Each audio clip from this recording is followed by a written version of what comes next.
You know, my brothers and sisters, I want to share two stories with you from the Sahaba, your fathers.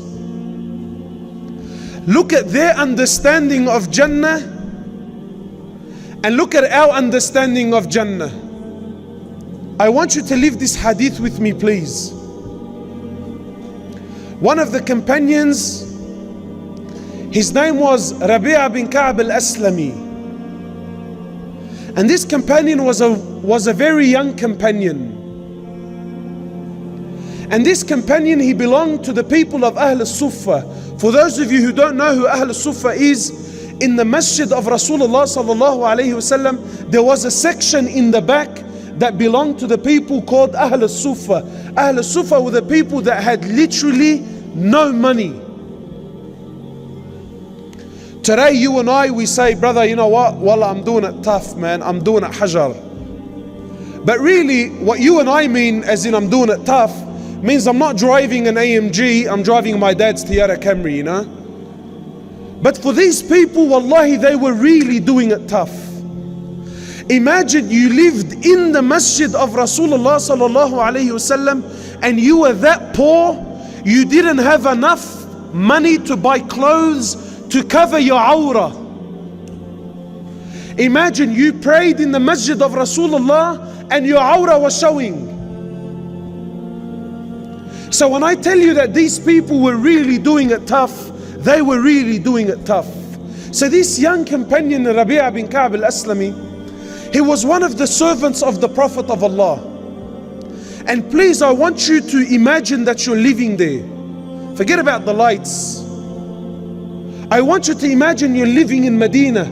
You're living in the city of Rasulullah sallallahu alaihi wasallam. You're in his masjid. And you are the servant of Rasulullah. And because you believe in Iman, because you have Tawheed and you believe in Allah, you have reached such a state, you don't even have enough money to feed yourself. So this young companion, he was one of the servants of the Prophet of Allah. Now I want you to imagine you're him. Imagine you had the honor of serving the Prophet of Allah. So the Prophet of Allah, he used to come out of his house for the tahajjud prayer. And this young Sahabi, Rabi'a bin Ka'b al-Aslami, he used to bring the bowl of water for the Prophet of Allah so he can make wudu.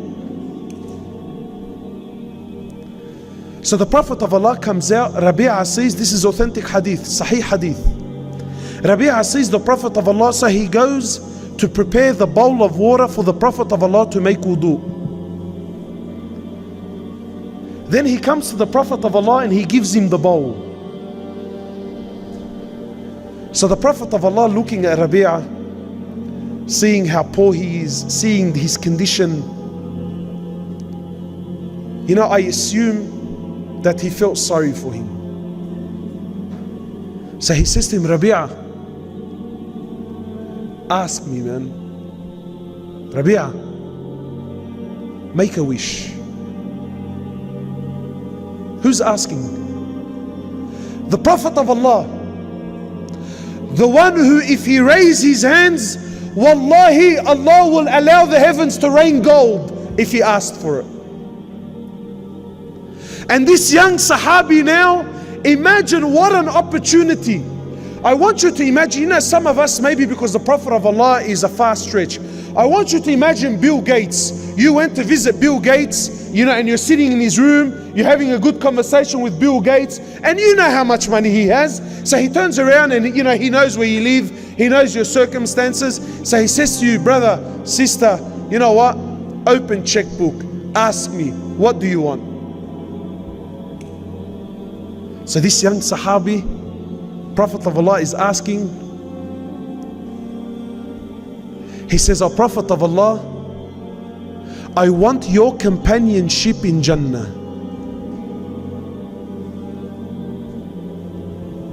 For you and I, we say, brother, I'm happy to just enter paradise. Look how these people thought, man. He says, O Prophet of Allah, I want your suhbah, I want your friendship in Jannah. So the Prophet of Allah, he asks him again, almost as if to indicate that, Rabi'a, I'm not talking about akhirah. I'm talking about here, now. What do you want? You want a wife? You want a house? You want to... Tell me, what do you want? Make a wish. So he looks at the Prophet of Allah, he says, "O Prophet of Allah, that's all I want." He says, "That's all I want, O Prophet of Allah. The only thing I wish for, the only thing that I desire, the only thing I want from this world is your companionship in Jannah." So the Prophet of Allah, he says, "O Rabi'a, you've asked for something massive. Rabi'a, you need to help me. You need to assist me in your request in making a lot of sujood."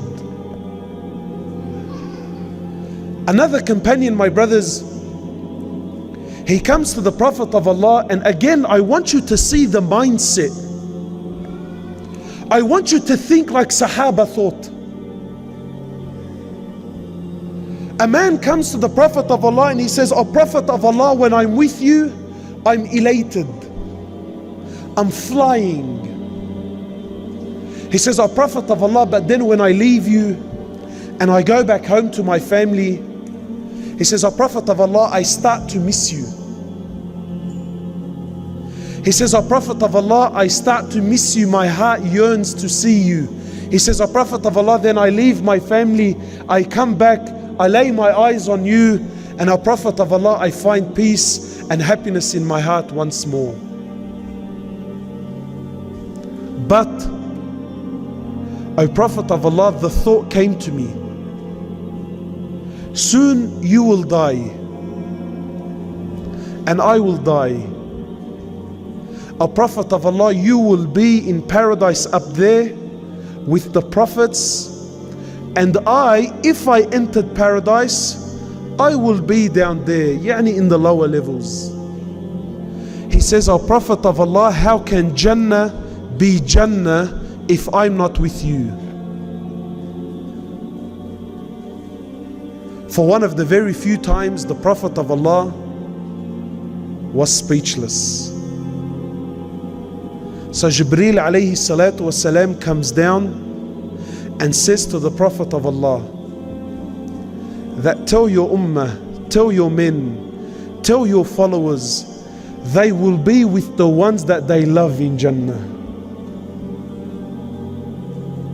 Anas radiallahu ta'ala anhu, he used to say, "By Allah, there was no hadith that was more beloved to us than this hadith, for by Allah there was no one we loved more than the Prophet of Allah, Abu Bakr and Umar ibn al-Khattab."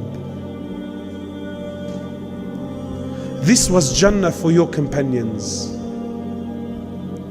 This was Jannah for the Sahaba. عن العليا مغانيها عن العليا مغانيها